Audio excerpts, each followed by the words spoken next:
आज हामीहरू चाहिँ नि ज्योतिष प्रवेशिका ज्योतिष विषयमा प्रवेश गर्नका लागि सुरु गर्नका लागि ज्योतिषका केही महत्त्वपूर्ण चीजहरूको बारेमा चर्चा गर्छौँ है त। सबभन्दा पहिला ज्योतिष चाहिँ नि वेद शब्द सुनेका छौँ हैन? वेद भनेको के हो भन्ने थाहा छ? वेद भनेको पूर्ण ज्ञानलाई चाहिँ वेद भनेर भनिन्छ। वेद शब्द चाहिँ विज्ञाने धातुबाट विद शब्दको चाहिँ ज्ञान अर्थमा चाहिँ नि वेद शब्द हुन्छ। वेद माने जसले जान्यो, वेद हुन्छ जसले जान्यो अर्थात् ज्ञान प्राप्त गर्यो, सिक्यो, राम्रा कुराहरू जसले सिक्यो, ज्ञान गुणका कुराहरू जसले सिक्यो हैन? त्यो सिक्ने जो प्रक्रिया हो त्यसलाई चाहिँ हामी के भन्छौँ? वेद भन्छौँ। र वास्तवमा विद्यार्थी जीवन भनेको के हो थाहा छ? विद्यार्थी जीवन भनेको निरन्तर सिक्ने जीवनलाई चाहिँ विद्यार्थी भनेर भनिन्छ। के नयाँ नयाँ कुराहरू सिक्ने हैन? राम्रा राम्रा कुराहरू सिक्ने र भविष्यमा केही गर्छु भन्ने अठोट लिएर निरन्तर प्रयत्नशील हुने जो व्यक्ति हो त्यसलाई के भनिन्छ? विद्यार्थी भनिन्छ हैन? विद्यार्थी शब्दको अर्थ त बुझिएछौ तिमीहरूले? विद्यार्थीको अभिप्राय जसले ज्ञान सिक्न चाहन्छ, जसले विद्या सिक्न चाहन्छ तिनीहरूलाई के भनिन्छ? विद्यार्थी भनिन्छ। जसले निरन्तर केही न केही नयाँ कुराहरू सिक्न चाहन्छन् ती हरेक विद्यार्थी हुन्छ। विद्यार्थीको कुनै उमेर लिङ्ग हुँदैन। बुढो हुँदासम्म पनि मान्छेले सिक्न चाहिरहेको हुन्छ। त्यस्ता हरेक सिक्न चाहनेहरू चाहिँ को हुन्? विद्यार्थीहरू हैन? त अब विद्यार्थीहरूले केही न केही कुरा सिक्छन् भनेपछि अब हामी पनि विद्यार्थी भयौँ भनेपछि अब हामीहरूले पनि केही न केही कुराहरू सिक्नु पर्यो। अब कस्तो भने सिक्ने विभिन्न माध्यम छन्, सिक्ने विधाहरू धेरै छन्। त अब हामीहरूले खास गरी संस्कृत धारा हाम्रो, हामी संस्कृत जगतसँग जोडिएका हौँ। संस्कृत विषयलाई हामीहरूले विशेष रूपमा जान्नुपर्ने हुन्छ हैन? संस्कृत शब्दको अर्थ के? संस्कृत भनेको परिष्कृत, जसलाई चाहिँ नि शुद्ध गरिएको छ, संस्कार गरिएको छ, त्यस्ता शब्दहरूलाई चाहिँ संस्कृत शब्द भनेर भनिन्छ है। अब ती संस्कृत शब्दहरू हामीहरूले सिक्छौँ, संस्कृत भाषा सिक्छौँ भने अब त्यो संस्कृत भाषाभित्र रहेका विभिन्न ज्ञान गुणका कुराहरू जसमा सबैभन्दा महत्त्वपूर्ण संस्कृत साहित्यमा सबैभन्दा महत्त्वपूर्ण चिज के हो भन्दा वेद। वेदलाई सम्झिनका लागि वेदका विभिन्न अङ्गहरू छन्। वेद शब्द चाहिँ गतिले बुझ्नका लागि, राम्रोसँग बुझ्नका लागि त्यसका 6वटा प्रमुख अङ्ग छन् वेदका। कतिवटा अङ्ग छन् गरे वेदका? 6वटा प्रमुख अङ्ग छन्। त्यसैलाई चाहिँ षडङ्ग भनेर भनिन्छ। षट अङ्ग षडङ्ग अर्थात् 6वटा अङ्गसित युक्त भएको जो शास्त्र हो त्यो शास्त्र चाहिँ के हो? वेद हैन? अब त्यो वेदमा मुख्य रूपले चाहिँ नि मन्त्र भाग छ। वेदमा सबैभन्दा धेरै चाहिँ नि मन्त्रहरूको सङ्ख्या छ। तिनी मन्त्रहरूलाई कण्डिका पनि भनेर भनिन्छ, ऋचा पनि भनेर भनिन्छ। वेदका ऋचा, वेदका कण्डिका, वेदका मन्त्र हैन? त्यहाँदेखि ती मन्त्रहरूको एउटा समूह हुन्छ, त्यसलाई चाहिँ अनुवाक भनेर भनिन्छ, अध्याय भनेर भनिन्छ हैन? पद भनेर भनिन्छ, सूक्त भनेर भनिन्छ। यसरी वेदका विभिन्न भागहरू वर्णन गरिएको छ। अब तिनीलाई कसरी उच्चारण गर्ने, ती वेद मन्त्रहरूको अध्ययन कसरी गर्ने र त्यसको के उपादेयता अर्थात् त्यसको प्रयोग कहाँ कसरी गर्ने भन्ने कुराहरू हाम्रो लागि कसले सहायता गरिरहेको हुन्छ भन्दा वेदका जो 6वटा अङ्ग छन् तिनी अङ्गहरूले। ती 6वटा अङ्ग के हुन् भन्दा वेदका चाहिँ नि 6वटा अङ्ग, वेदका चाहिँ नि षडङ्ग हैन? षडङ्ग युक्त वेद, युक्त वेद हैन? अब षडङ्ग के हो?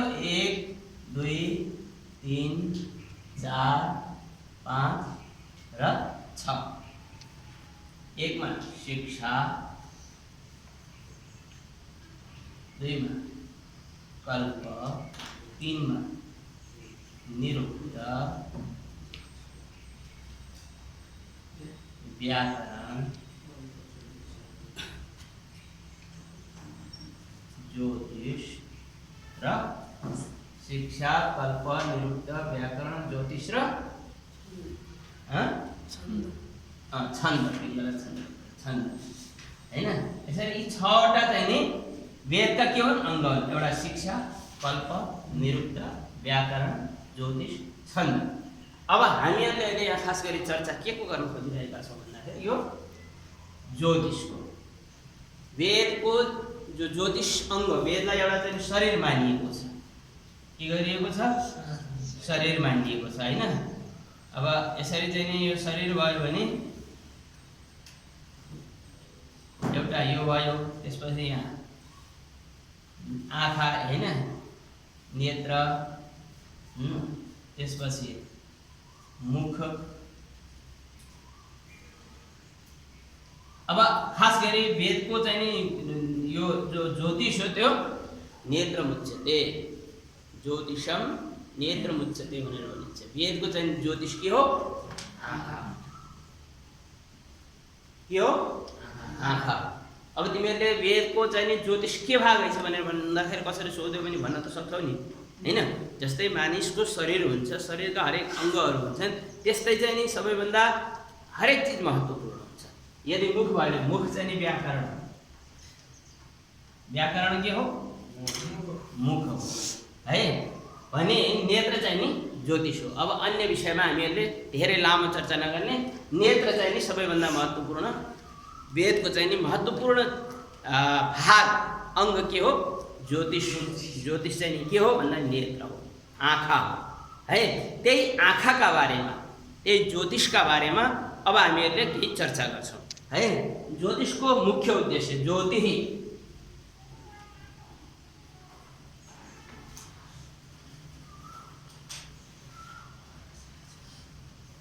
ज्योति शब्द हो है। ज्योति माने सामान्य अर्थमा चाहिँ प्रकाश, पथ, बाटो। के ज्योतिष शब्दको वास्तवमा अर्थ के? ज्योति भनेको प्रकाश, पथ, बाटो।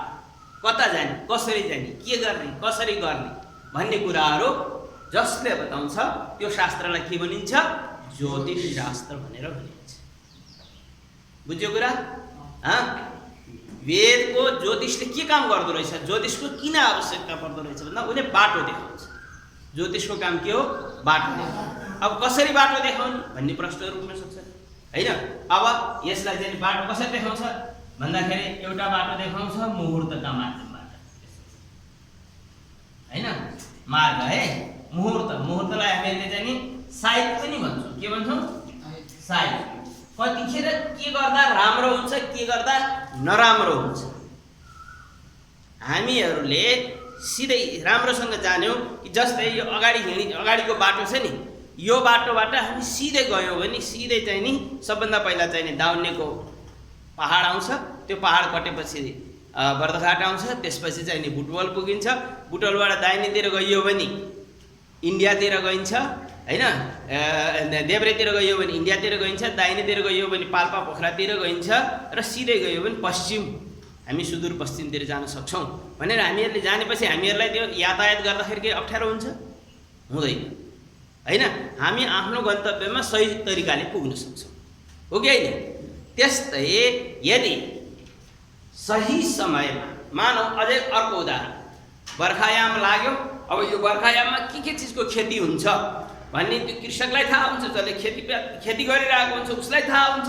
उसले आफ्नो परम्परादेखि सिकेर आइरहेको हुन्छ हैन। अहिले यो चाहिँ झरी लागेको, वर्षा लागेको बेलामा बर्खामा चाहिँ बर्खायाममा के हुन्छ? वर्षायाममा खास गरी धानको खेती हुन्छ, धान बाली खेती हुन्छ। हिउँदमा गहुँ बालीको खेती हुन्छ भनेर जानेपछि उसले त्यही समयमा त्यो खेती गर्छ त के हुन्छ? त्यसलाई त्यसले आफूले गरेको खेतीको फल सही तरिकाले प्राप्त गर्छ। त्यस्तै हामीहरूले विभिन्न काम गर्छौँ, जस्तै घर बनाउँछौँ, जस्तै मान्छे बिमारी भयो त्यसलाई उपचार गर्छौँ, कुनै नयाँ काम कारोबार गर्छौँ है। त्यतिखेर हामीहरूले साहित्यको विचार गर्छौँ। त्यो साहित्यको विचार कसरी गर्छौँ भन्दा ज्योतिष शास्त्रका माध्यमबाट गर्छौँ। वेदले भनेका कुराहरू गर्नका लागि सही समय बताउने शास्त्र के हो? ज्योतिष शास्त्र हो। वेदले चाहिँ कर्म गर भन्छ, के कर्म गर भनेर भनिरहेको हुन्छ, काम गर भनेर भनिरहेको हुन्छ। त काम कहिले कसरी गर्ने भन्ने कुरा कसले बताउँछ भन्दाखेरि ज्योतिष शास्त्रले बताउँछ। के कर्म गर भनेर वेदले भन्छ भनेपछि त्यो कर्म कसरी र कहिले गर्ने भन्ने कुरा कसले बताउँछ? ज्योतिष शास्त्रले बताउँछ। त्यही ज्योतिष शास्त्रले भनेका कहिले र कसरी भन्ने कुराहरू जान्नका लागि हामीले मुहुर्तको ज्ञान गर्नुपर्छ, मुहुर्तको जानकारी हुनुपर्छ, मुहुर्त सिक्नुपर्छ। हामीले जान्यौँ भने मात्रै हामीले अरू कसैलाई भन्न सक्छौँ, हो कि होइन? हामीहरूले जे केही कुरा कसैलाई भन्नको लागि सबभन्दा पहिला के आवश्यक हुन्छ अरे? आफूले जान्नु पर्यो नि। मैले यदि कसैलाई यसरी यसरी तिमी जानु है भनेर कसैलाई बाटो देखाएँ भने पहिला त आफू त्यो बाटो हिँडेको हुनु पर्यो, या यसरी गइन्छ भनेर आफूले जानेको हुनु पर्यो, होइन? त्यसपछि मात्र हामीले कसैलाई बाटो देखाउन सक्छौँ। के वेद पढ्नुपर्छ भनेर मैले भनेपछि पढ्नुपर्छ भनेपछि मैले पनि पढ्ने तरिका जान्नु पर्यो नि, परेन र? होइन, यसरी यसरी पढाउन मैले सिकाउन सक्नु पर्यो नि। त्यो सिकाउनको लागि पहिला त आफूले जान्नु पर्यो, परेन र? होइन, सबैभन्दा पहिला आफूले जानेपछि नै मैले अरूलाई यसरी गर भनेर भन्ने हो। अरू उपदेश दिनका लागि सबभन्दा पहिला कुरा के जान्नु आवश्यक छ भन्दा मैले जुन उपदेश उसलाई दिइरहेको छु, अर्को मान्छे कसैलाई दिइरहेको छु, त्यो विषयमा आफूले पनि जानेको हुनुपर्छ। त्यसो हुँदाखेरि त्यो जान्नका लागि हामीहरूले ज्योतिष शास्त्रको राम्रो अध्ययन गर्नुपर्छ है। अब त्यही ज्योतिष शास्त्रका बारेमा अहिले तिमीहरूलाई मैले ज्योतिष शास्त्र भनेको के हो, ज्योतिष शास्त्रको उपादेयता अर्थात् उपयोग के हो भन्ने कुरा मैले तिमीहरूलाई यति बेलासम्म भने। अब ज्योतिष शास्त्र एउटा श्लोक छ लेखा है।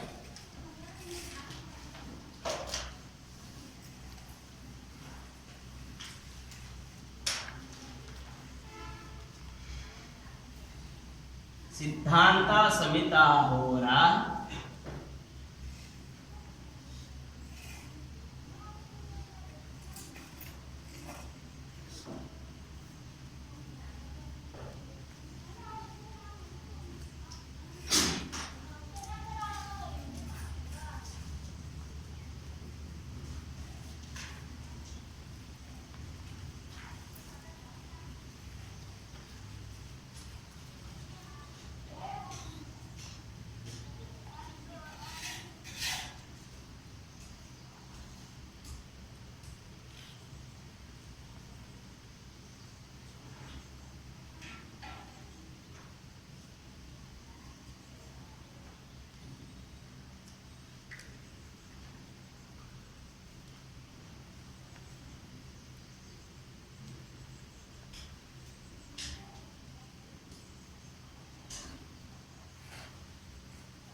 सिद्धांत संहिता होरा रूपस्कंध त्रयात्मकम है। रूपस्कंध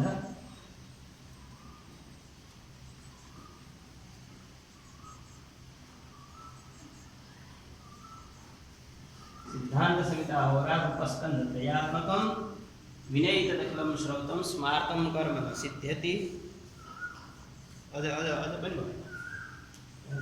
यो सिद्धांत संहिता होरा रूपस्कंध त्रयात्मकम वेदस्य निर्मलं चक्षु वेदस्य सिद्धांत संहिता होरा रूपस्कंध त्रयात्मकम वेदस्य निर्मलं चक्षु वेदस्य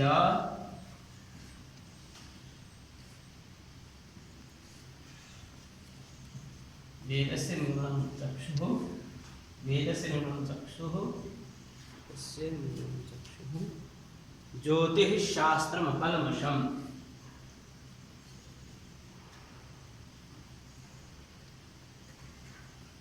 ज्योतिष शास्त्र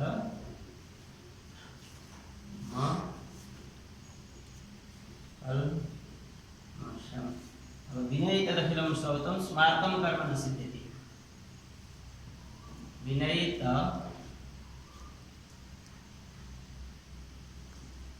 विनयितदखिलं श्रौतं स्मार्तं कर्म न सिद्ध्यति।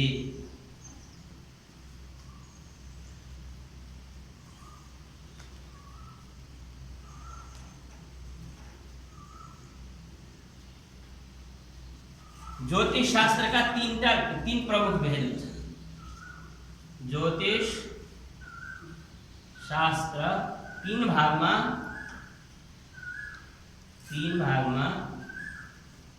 बाँडिएको छ। कति भागमा बाँडिएको छ अरे ज्योतिष शास्त्र? तीन भागमा।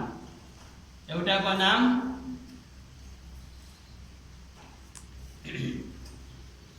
सिद्धान्त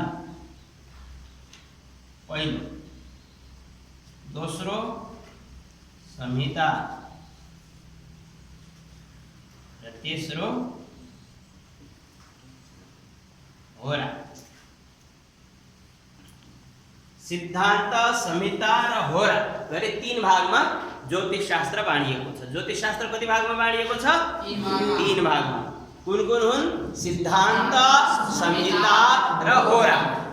है एकपल्ट फेरि माथिबाट सिद्धान्त, संहिता, होरा रूप स्कन्ध त्रयात्मकम् वेदस्य निर्मलं चक्षुः ज्योतिः शास्त्रमकल्मषम् विनयितदखिलं श्रौतं स्मार्तं कर्म न सिद्ध्यति।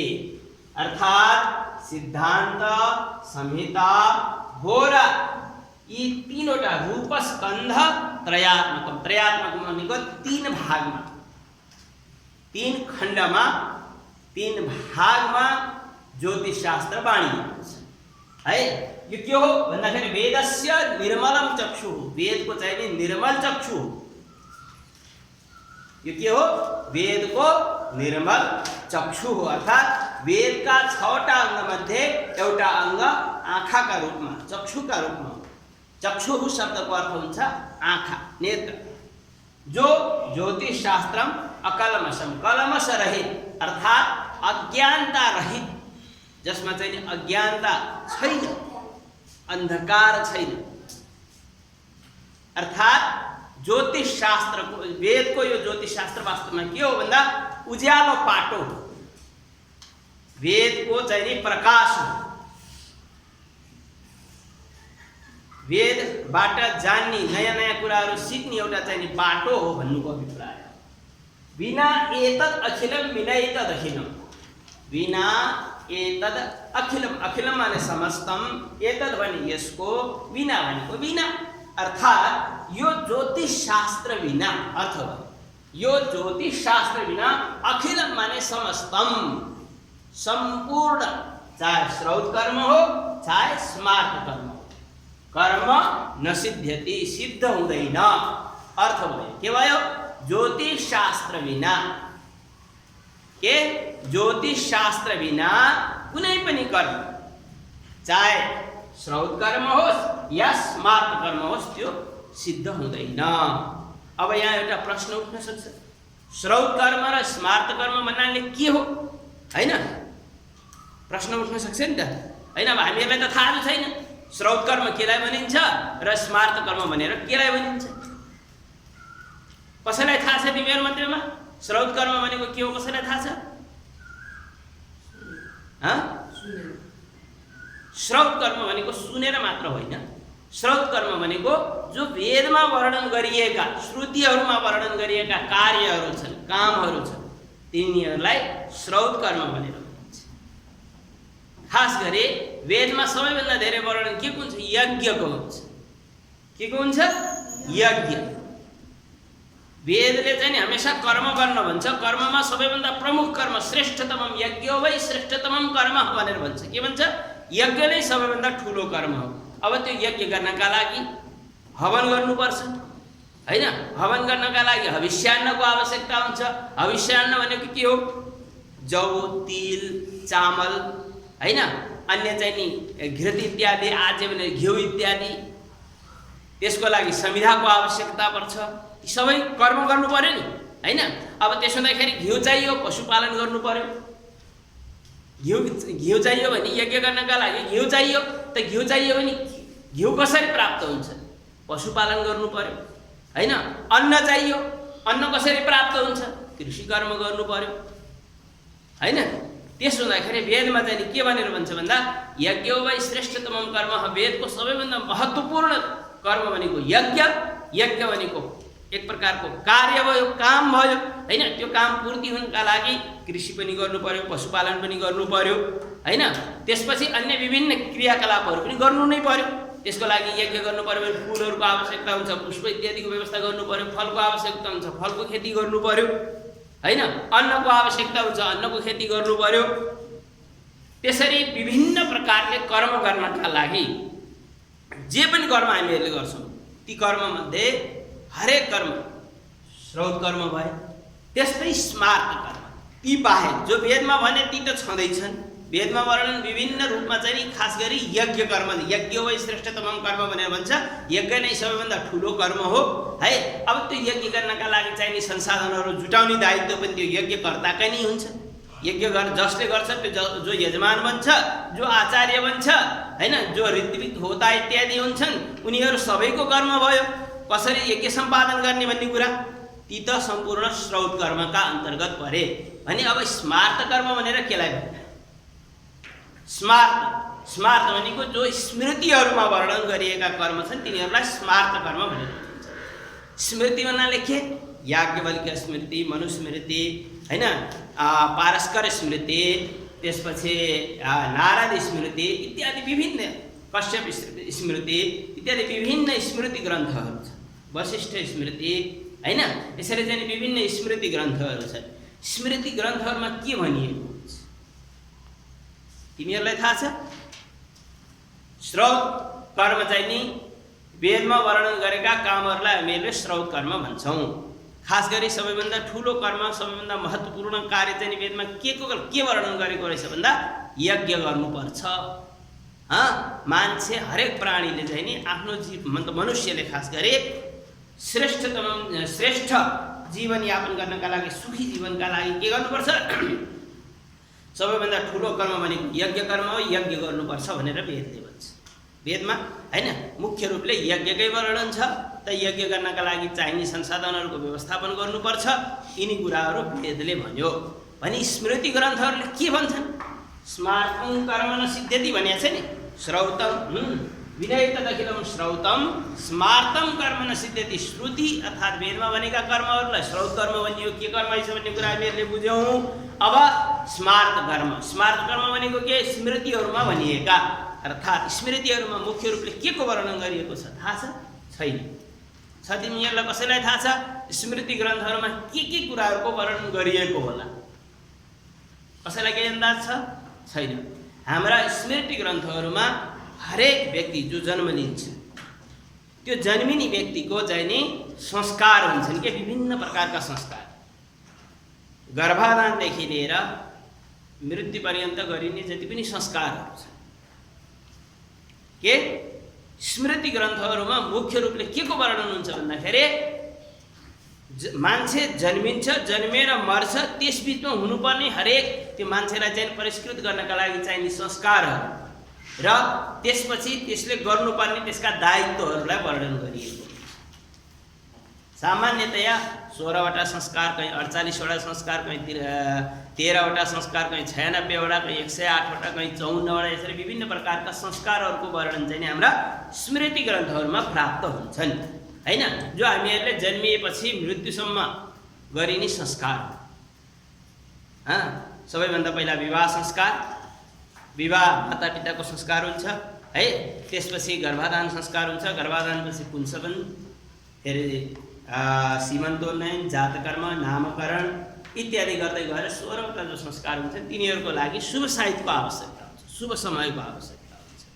त्यो साहित्य हेर्नका लागि पनि ज्योतिष शास्त्र आवश्यक पर्छ भन्नुको अभिप्राय बुझ्यो नि हैन।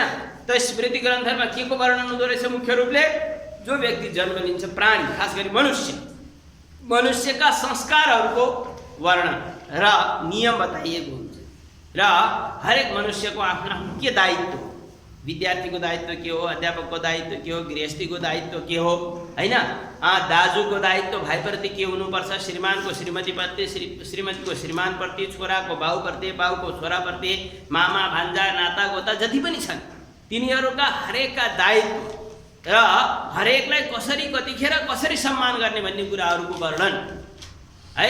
त्यसपछि पैतृक सम्पत्तिको विभाजनदेखि लिएर हामीहरूले चाहिँ नि गर्ने कीर्तिपरक यज्ञ मठ मन्दिरहरू आश्रमहरूको निर्माणदेखि लिएर हैन धर्मशाला जस्ता चाहिँ नि निर्माणहरूदेखि लिएर यिनी सम्पूर्ण कुराहरू कसरी गर्ने भन्ने कुरा हामीहरूले चाहिँ कुन ग्रन्थबाट कुन शास्त्रबाट प्राप्त गर्छौँ? स्मृति ग्रन्थहरूबाट प्राप्त गर्छौँ हैन। ती स्मृति ग्रन्थहरूमा वर्णन गरिएका कर्म गर्नको लागि साइज चाहियो, सही समय चाहियो हैन। त्यही सही समय चाहिँ हामीहरूले कहाँबाट प्राप्त गर्न सक्छौँ? ज्योतिष शास्त्रबाट प्राप्त गर्न सक्छौँ। केही कुरा हामीहरूले बुझ्यौँ? ज्योतिष भनेको के हो? ज्योतिष कति भागमा छन्? 3 भागमा छन्। सिद्धान्त, संहिता र होराका रूपमा हैन। ती 3 भागमा भएका ज्योतिषहरू शास्त्रको चाहिँ नि प्रयोजन वेदस्य निर्मलम चक्षु ज्योतिष शास्त्रमा कल्मषम यी 3वटै शास्त्र 3 भागमा 3 खण्डमा भएको जो ज्योतिष हो त्यसको मुख्य प्रयोजन के भन्दाखेरि श्रौत र स्मार्त कर्म सिद्धिका लागि यसको आवश्यकता हुनु नै यसको सबैभन्दा महत्त्वपूर्ण पक्ष भयो। अब यसपछि यहाँ यी 3वटा जो सिद्धान्त, संहिता र होरा रूपी 3 भागमा ज्योतिष शास्त्र छ त्यसको संक्षिप्त परिचय है।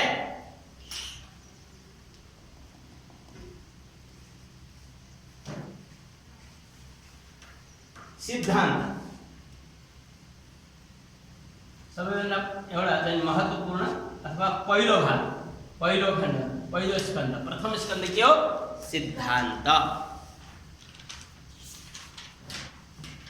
सिद्धान्त वास्तवमा यसको प्रयोजन के? ज्योतिष शास्त्रमा सिद्धान्त खण्डको प्रयोजन के? ज्योतिष शास्त्रमा सिद्धान्त, संहिता र होरा 3 भाग छन् भने पहिलो भाग सिद्धान्तको चाहिँ नि आवश्यकता अथवा उपादेयता, इसको उपयोग के? सिद्धान्तको उपयोग जस्तै हामीहरूले पात्रो हेर्छौँ नि, के हेर्छौँ? हामीहरूले दैनिक पञ्चाङ्ग भनेर पात्रो हेर्छौँ नि।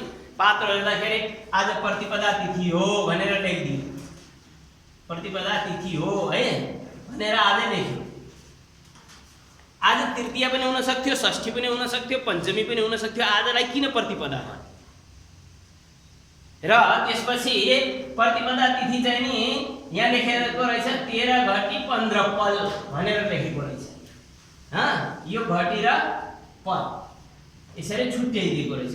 प्रतिपदा तिथि 13 घटी 15 पलसम्म मात्र छ, त्यसपछि द्वितीया लाग्छ भन्ने अर्थ भयो हैन। यो कसले निष्पादन गरेको हुन्छ? कसले भनेको हुन्छ? कुन खण्डले भनेको हुन्छ? ज्योतिष शास्त्रको भन्दा सिद्धान्त खण्डले के यसलाई चाहिँ नि वास्तवमा ज्योतिषको गणितीय विधा, ज्योतिषको गणितीय विधा, गणितीय खण्ड अथवा भाग जसलाई सिद्धान्त भनेर भनिन्छ, जसलाई सिद्धान्त भनिन्छ हैन।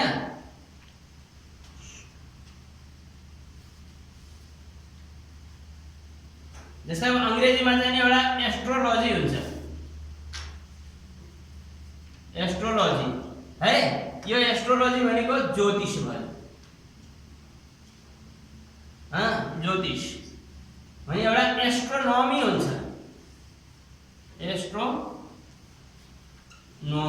यो एस्ट्रोनोमी नै वास्तवमा यो हो, यो सिद्धान्त ज्योतिष हो क्या एस्ट्रोनोमी, जसलाई चाहिँ हामीहरूले खगोल शास्त्र पनि भनेर भन्छौँ।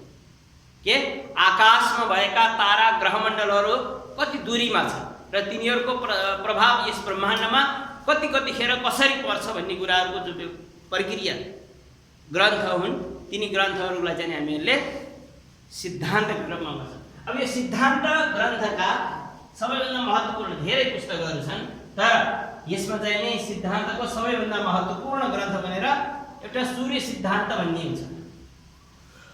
सूर्य सिद्धान्त यसको चाहिँ नि प्रमुख ग्रन्थ है। अर्को ग्रहलाघवम, ग्रहलाघवम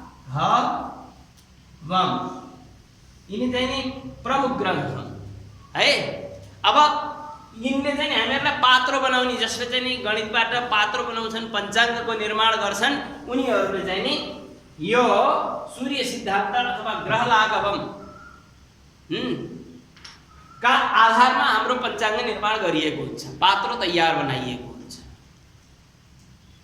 यसमा चाहिँ नि केही नियमहरू छन्, केही सूत्रहरू छन्, केही तरिकाहरू छन्। तिनै तरिकाहरूका माध्यमबाट हामीहरूले चाहिँ नि पात्रो जो हाम्रो सामने तयार भएर बजारमा प्राप्त गर्छौँ, किनेर पाउँछौँ, त्यो हामीहरूका लागि कसरी तयार गरेर राखेको हुन्छ, बेचेकै होला या जे गरेको होला, तर त्यो कसरी उसले बनाउँछ, त्यो बनाउने मान्छेहरूले कुन सोर्समा कुन आधारमा बनाउँछन् भनेर जान्नका लागि सूर्य सिद्धान्त अथवा ग्रहलाघवम भन्ने ग्रन्थ, अरू पनि छन्, धेरै छन्, तर यी दुईवटा ग्रन्थ सबैभन्दा महत्त्वपूर्ण सिद्धान्तका ग्रन्थ हुन् है। अब दोस्रो खण्ड आयो संहिता।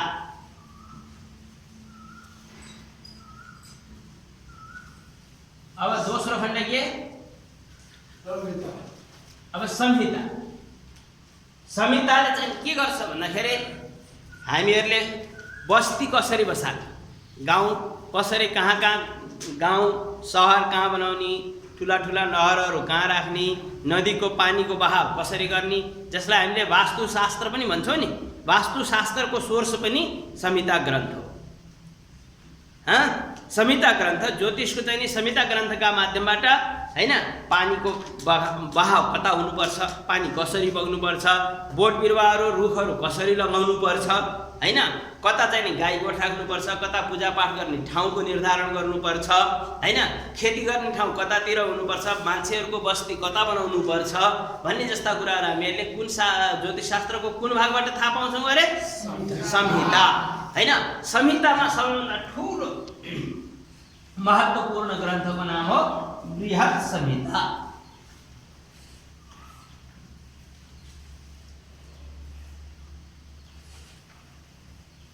यो चाहिँ नि सबैभन्दा महत्त्वपूर्ण ग्रन्थ। कहिले भूकम्प आउँछ, कहिले चाहिँ नि यस्ता चाहिँ महामारीहरू फैलिन्छन्, यस्ता कुराहरू हामीहरूले बृहत संहिता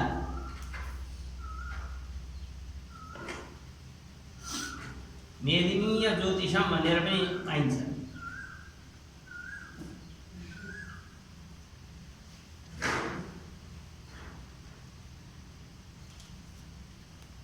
इत्यादि है।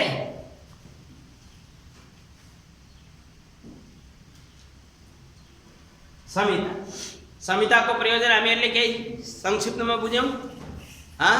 ज्योतिष शास्त्रमा संहिताको के प्रयोजन रहेछ भन्दाखेरि यो हामीहरूले चाहिँ देखेका संरचनाहरू छन्, त्यसको निर्माण कसरी गर्ने, ठुला ठुला पानीका ड्यामहरू बनाउँछ नि, नहर पनि भन्छौँ हैन, पानी सङ्ग्रह गर्ने ठुला ठुला तालहरू हुन्छन् हैन, त्यसपछि चाहिँ नि बस्ती मान्छेहरूको बसोबास कता गराउने, त्यसपछि जङ्गल कतापट्टि निर्माण गराउने, फुलबारी कता गराउने हैन, यस्ता यस्ता चाहिँ वास्तु सम्बन्धित कुराहरू एउटा पक्ष भने। अर्को पक्ष चाहिँ नि वर्षा के पानी पर्छ नि हैन, पानी पर्ने, त्यसपछि भयङ्कर गर्मी हुने, भूकम्प आउने, विभिन्न प्रकारका रोगहरू महामारीहरू फैलिने, यस्ता कुराहरू हाम्रा संहिता ग्रन्थमा चाहिँ नि लेखिएको हुन्छ।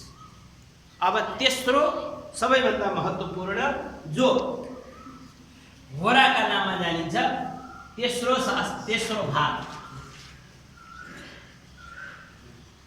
होरा। ज्योतिष शास्त्रको तेस्रो भाग के हो? होरा है।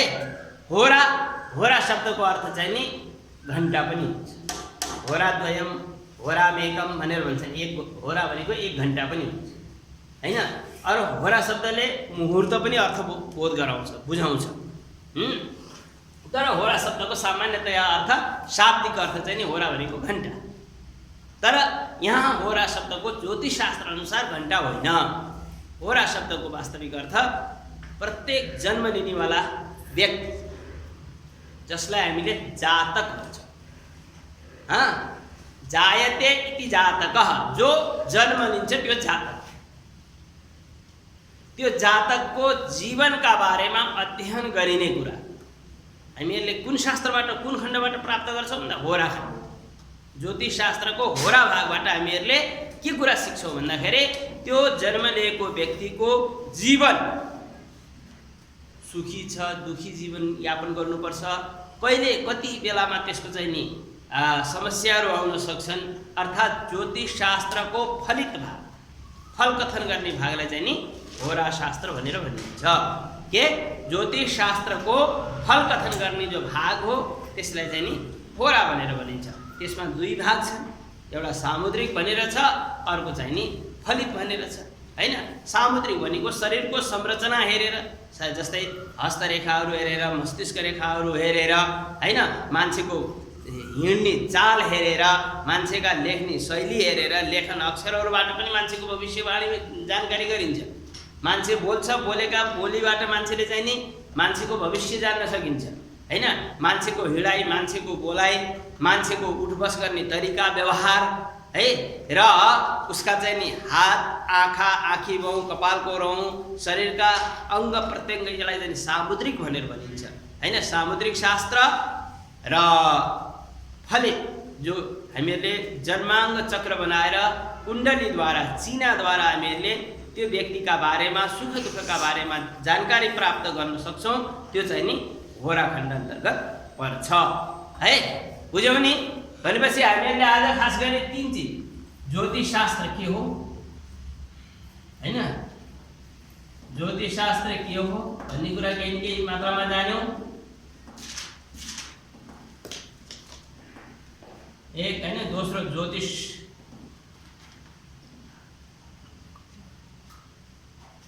का स्कन्ध अर्थात् खण्डहरू, खण्ड।